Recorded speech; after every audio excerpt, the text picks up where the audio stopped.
Announce हुई है वो ये रही, ठीक है। सेशन 2 आपका अप्रैल में है और सेशन 1 आपका एंड ऑफ जनवरी में है, लास्ट वीक आप बोल दीजिए, ठीक है। Now sir the situation is, अब हमें क्या करना चाहिए, ठीक है। Now this is more challenging for institutions, मतलब इंस्टीट्यूट के लिए ज़्यादा चैलेंजिंग है, ऑल्दो आप लोगों के लिए भी उतना ही चैलेंजिंग है। तो आपको सिर्फ क्या करना है, अपने लेक्चर्स को फॉलो करना है, ठीक है। और जब मैं बात करता हूं कि सर कितना टाइम बचा है, तो टाइम लेफ्ट फ्रॉम टिल, आज से लेकर सेशन 1 तक 38 डेज है।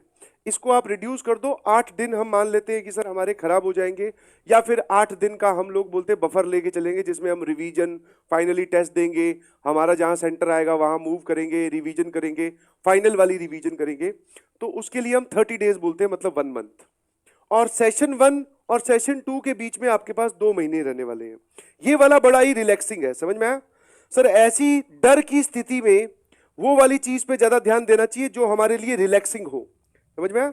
जब भी आपके पास कोई डर की स्थिति आए, जैसे कि अब ये वाला है हॉचपॉच सिचुएशन जो है, इसमें आपको ध्यान देना चाहिए उस बात पर जो बड़ी रिलैक्सिंग स्टेटमेंट है। देखो ध्यान से, सेशन 1 और सेशन 2 में कम से मतलब 2 महीने का गैप आप देख लीजिए, ये जन एंड में खत्म होगा और ये अप्रैल में स्टार्ट कर लेते हैं। 2 महीने 5 दिन मैं आपको बता रहा हूं, क्लियर है, समझ में आया कि नहीं समझ में आया। तो दिस इज इंपॉर्टेंट, समझे कि नहीं समझे, ठीक है, आया ना। नाउ अब कुछ बच्चों का ऐसे आएगा कि सर हमें इजी चैप्टर्स पहले करवा दो, है ना, इंपॉर्टेंट चैप्टर्स पहले करवा दो। तो बेटा हम लोग कैलकुलस में उतर चुके हैं और कैलकुलस पूरी इंपॉर्टेंट होती है, समझ में आया। उसके बाद में हमारा बचेगा वेक्टर 3D एंड प्रोबेबिलिटी, ठीक है। कैलकुलस खत्म करने के बाद में वेक्टर 3D एंड प्रोबेबिलिटी बचेगा। तो मैं आपके सामने एग्जैक्ट प्लान कल या परसों में रखूंगा कि हम कैसे मूव कर रहे हैं। अभी हम फाइनली उसी तरीके से मूव करेंगे जो हमारा प्लानर था। आपको क्या करना है, व्हाट इज योर रिस्पॉन्सिबिलिटी, आप लोगों की रिस्पॉन्सिबिलिटी क्या है, ध्यान सुनना, बिकॉज ये डिस्कशन अब बार बार नहीं होगा। मैं रोज आकर ये नहीं बताऊंगा कि एनटीए ने डेट अनाउंस कर दी है, अब आपको क्या करना है, ठीक है। जो हो चुका है, जो हो चुका है, that means the chapters which are completed, ठीक है, है ना। जो चैप्टर्स आपके कंप्लीट हो चुके हैं उनमें आप रिवीजन कीजिए। मैंने आपको डे 1 पे ही बोला था, short notes is the key to revision, है ना। रिवीजन और इनके PYQs लगाइए प्लीज, PYQs, ठीक है। रिवीजन प्लस PYQ, बहुत अमाउंट अपना लगभग 60% ऑफ द अमाउंट हो चुका है, 60 या 65% आप बोल सकते हैं। तो जो हो चुका है उसमें आप रिवीजन और PYQ करेंगे, समझ में आया कि नहीं समझ में आया, है ना। उसके बाद में तो अब आने वाले चैप्टर्स हैं, ठीक है, अपकमिंग चैप्टर्स में, अपकमिंग चैप्टर्स में आपको एक चीज का हमेशा ध्यान रखना है कि कुछ भी करके आप उन चैप्टर्स में ये वाला बैकलॉग नहीं होने देंगे। आपको इसके नोट्स प्लस वीडियो मतलब वीडियो लेक्चर आपको कंप्लीट करने हैं जी, बिल्कुल सही।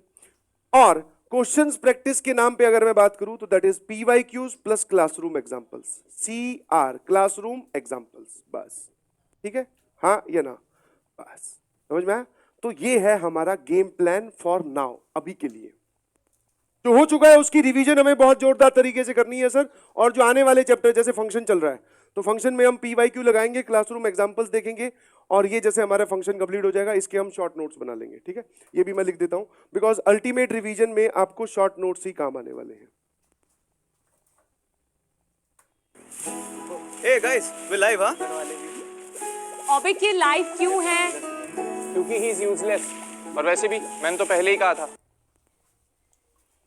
ठीक है, आया ना, ठीक है, आया ना।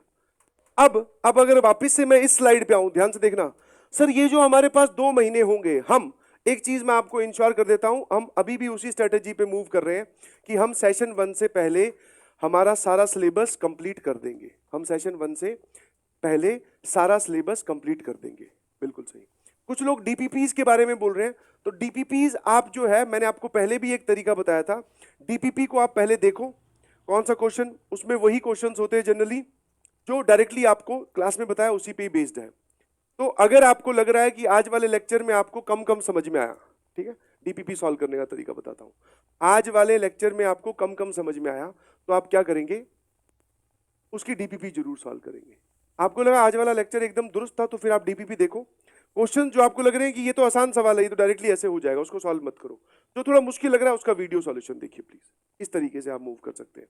बट हाँ, these two things are very important, in fact 3, क्योंकि अगर आप इनमें अभी बैकलॉग करोगे तो ये वाला जो आपका टाइम पीरियड है ये भी वेस्ट होगा। हाँ, क्योंकि सर इन 2 महीनों में सिर्फ और सिर्फ हमें प्रैक्टिस करनी है, वो वाला चैप्टर उठाना है जिसके हमने नोट्स और वीडियो लेक्चर देख लिए, बट किसी कारणवश हमारा अभी भी वो कमजोर है। तो इन 2 महीनों में हम वो वाली चीज करेंगे, समझ में आया? इसमें रिवीजन और ओपी लेवल की प्रैक्टिस हम करेंगे, बिकॉज ये 2 महीने सिर्फ जेई मेंस के नहीं है जी, इसमें जेई एडवांस का भी टाइम इंक्लूडेड है। आपको ये बात समझनी पड़ेगी। क्लियर है? हाँ, ठीक है, क्लियर है ये वाली बात? हाँ, कुछ लोग मॉड्यूल लिख रहे हैं, तो बेटा मॉड्यूल में सिर्फ पीवाईक्यू, वहां पर जो पीवाईक्यू की एक्सरसाइज है। जो लोग ये लिख रहे हैं कि पुराने बैकलॉग का क्या करें, तो बेटा फंक्शंस नया चैप्टर स्टार्ट हुआ है, ठीक है? हाँ, फंक्शन से स्टार्ट कीजिए आप। पुराना बैकलॉग अभी तो जो हमारे पास अपकमिंग चैप्टर्स हैं उन्हीं को ही कंप्लीट करने का टाइम बहुत लिमिटेड है, समझ में आया? तो पुराने चैप्टर्स में आप अभी नहीं उलझ के रह सकते हैं। मेरी बात ध्यान सुनिएगा प्लीज। एकदम क्लियर है क्या? हाँ, अब हर एक इंसान की समस्या अलग अलग है भैया, ठीक है? हाँ है ना? ये एक जनरल सॉल्यूशन मैंने आपको दिया है कि this is you need to ये आपको 100% कर लेना है। Revision PYQ, revision PYQ, revision PYQ. यहां पर आपको नोट्स प्लस वीडियो, इसका बैकलॉग नहीं होने देना है, क्योंकि अगर आपने ये किया तो मैं फिर बोल रहा हूं आपका ये वाला टाइम भी वेस्टेज में चला जाएगा। अभी हमारे लिए sir this is golden period. ये क्या है? Golden period.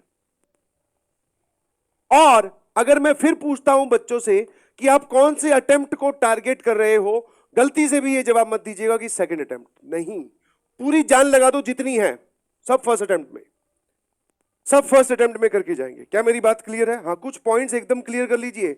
आज से 10 दिन बाद में सोचने नहीं बैठेंगे कि सर अब लग रहा है कि सेकंड अटेम्प्ट दे दूंगा, नहीं। क्यों भाई? और ये डिस्कशन मैं फिर बोल रहा हूं बार बार नहीं होगा, this is final and last. और टाइम भी नहीं है बार बार डिस्कशन करने का। समझ पा रहे हो कि नहीं समझ पा रहे हो? यही एटीट्यूड चाहिए, ये छोड़ना नहीं है। मैं फिर बोल रहा हूं, जो हो जाए बोले कौन से अटेम्प्ट की तैयारी कर रहे हो? सर फर्स्ट अटेम्प्ट की। टाइम कम है, सबके लिए कम है। सर बहुत ही हेक्टिक सिचुएशन है, सबके लिए है। सर थोड़ा डर लग रहा है, सबको लग रहा है। तो बता ऐसी कौन सी बात है जो तेरे साथ हो रही है बाकी के साथ नहीं हो रही? हाँ, ये है कि अब हमने अपने पापों के हिसाब से हमने अपना बैकलॉग, किसी का 1 किलो है, किसी का 500 ग्राम है, किसी का 5 किलो है।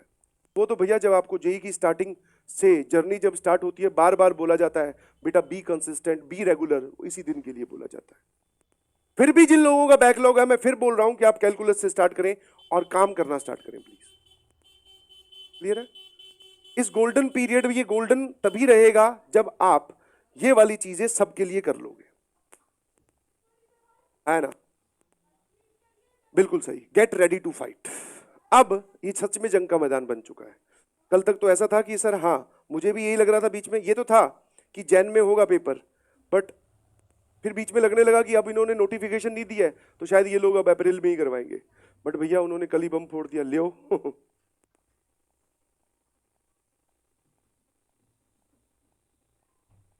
फिर बोल रहा हूं एक और चीज, आप लोग ड्रॉपर हैं, अभी ज्यादा हालत खराब जो है वो 12th वालों की है भैया, क्योंकि उनको इस गोल्डन पीरियड में तुम्हारे पास क्या काम होगा बाद में? प्रैक्टिस, जो टॉपिक वीक रह गया उसको इंप्रोवाइज करना और एडवांस की तैयारी करना। मतलब सिर्फ practice sir, high level question solve करने और अच्छे अच्छे सवाल सॉल्व करने। Basic theory is completed, basic questions are completed. 12th वालों को तो इस पीरियड में बोर्ड्स भी देने हैं, बोर्ड्स भी देने हैं, उसमें नंबर भी लाने हैं। समझ पा रहे हो कि नहीं समझ पा रहे हो? हाँ है ना? One thing that you should also assure, वो ये है कि पर डे, हाँ जी बेटा मैं फिर बोल रहा हूं, ये सब बातें लिखने में और सुनने में बड़ी आसान लगती है, बट करना बहुत मुश्किल है। पर डे आपको 10+ आवर्स निकालने हैं apart from your lectures. Lectures आपके 4 चल रहे हैं, 2-2 घंटे के, 8 वो हो गए। तो एक काम करते हैं सर, इसको हम 8 आवर्स कर देते हैं। This is 8+ hours. समझ में आया कि नहीं समझ में? अब अपनी जो नोट्स मेकिंग वाली प्रोसेस है उसको थोड़ा तेज कर दीजिए प्लीज। नोट्स मेकिंग वाली जो प्रोसेस है उसको थोड़ा तेज कर लीजिए। कुछ कुछ चीजें आपको खुद ढूंढना पड़ेगा कि शॉर्टकट उसका क्या है। ध्यान सुनना प्लीज। जैसे मान लो मैं इस सवाल को नोट्स में लिखने लगता हूं, तो एक बच्चा है वो सिर्फ, अब इफेक्टिव, इसको बोलते हैं इफेक्टिव तरीका। बिकॉज जैसे ही सिचुएशन चेंजेस हुई, different situations demands different efforts. Sir सिर्फ ये लिखा, ऑप्शन लिखने की कहां जरूरत है भाई? ऑप्शन लिखने की कहां जरूरत है? तुझे फिर भी लगे कि ऑप्शन से सर माहौल तो उसी से ही बनता है, ऑप्शन हमें डराते हैं, तो जहां पर तू नोट्स में ये लिखे तो लिख लेना सर ये लेक्चर नंबर, साथ में ये लिख लेना लेक्चर नंबर 8 का स्लाइड नंबर इसका सवाल है, ताकि हमारे पास कभी ऑप्शन देखने हो तो हम यहां आके देख लें।